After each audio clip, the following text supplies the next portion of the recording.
Assalamu alaikum students. In this video I am going to highlight the anatomical gross features of the spinal cord.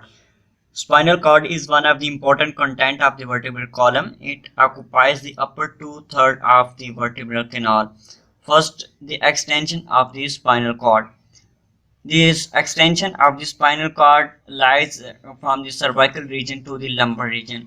Superiorly, the spinal cord extends from the medulla oblongata as its downward extension at the level of the first cervical vertebra, and inferiorly it extends down till it reaches the first lumbar vertebra. So the extension of the spinal cord is from the cervical region to the lumbar region, from the first cervical vertebra to the first lumbar vertebra in an adult human being. You can see in the diagram, this is the spinal cord. It extends from the first cervical vertebra to the lumbar vertebra, first lumbar vertebra. The lowest part of the spinal cord is in the form of narrow cone. This is the conus medullaris. You can see in the clear-cut diagram of the conus medullaris. This one is the conus medullaris, the lowest part of the spinal cord, which is in the form of narrow cone shape. Below conus medullaris, a fibrous cord extends down from the tip of the conus medullaris. This is the extension or the prolongation of the meninges of the brain, one of the meninges of the brain, that is pia mater. As there are three meninges for brain and spinal cord protection from the outward inward, these are the dura mater, arachnoid and pia mater. So the pia mater makes the prolongation or extension, that is the fibrous cord extension. Filum terminalis, which is the prolongation of the pia mater. Inferiorly it is attached to the coccyx, while superiorly it extends from the conus medullaris at the lowest tip of the spinal cord.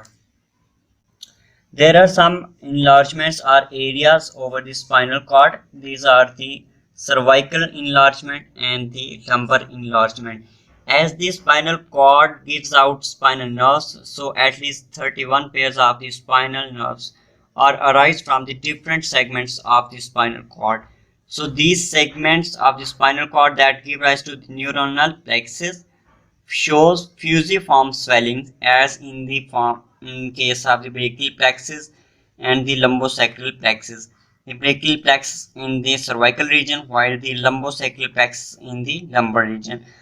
So these fusiform enlargements are called the cervical enlargement in the region of the cervical vertebrae, and the lumbar enlargement in the region of the lumbar vertebrae or vertebral lumbar region. And the lumbar enlargement in the lumbar region, this contains the neurons that innervate the lower limb, while the cervical enlargement region contains the neuron that innervate the upper limb in the form of brachial plexus. So you can see the clear-cut diagram of these enlargements, cervical enlargement and the lumbar enlargement. Spinal cord also changes its shape with the passage of age. So age wise changes means that there are some changes that take place before birth, after birth, and at the time of adult in the spinal cord. In the third month of the fetal life, the spinal cord length is same as the length of vertebral canal. So each spinal nerve arises from the spinal cord at the level of corresponding intervertebral foramen.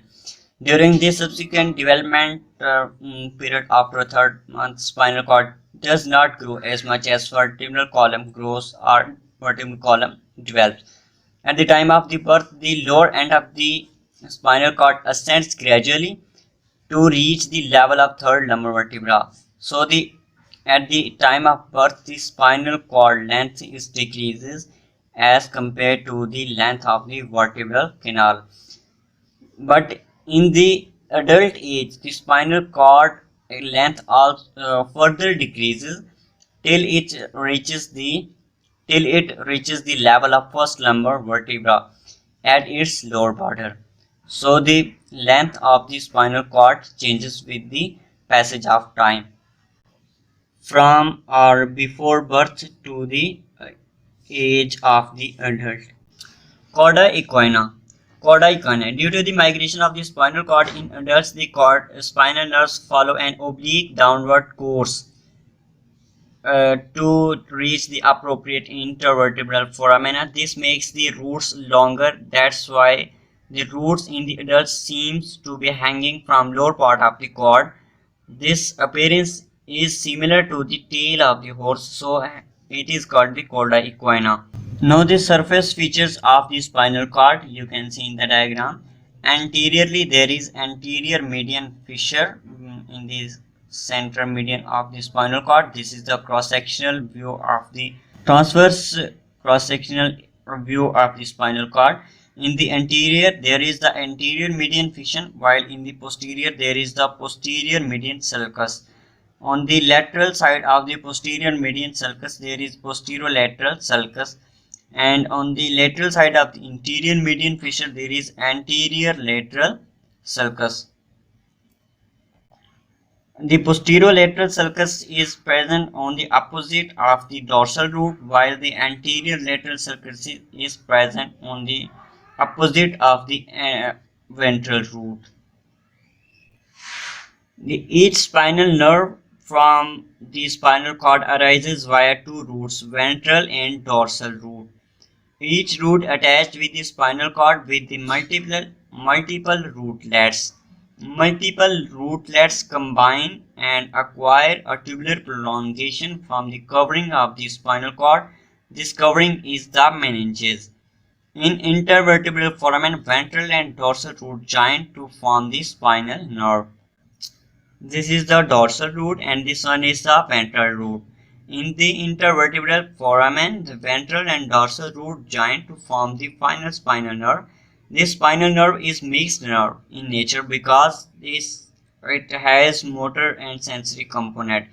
But before joining the dorsal root with the ventral root to form the spinal nerve, the dorsal root is marked by a swelling. This is called the spinal ganglion or dorsal root ganglion.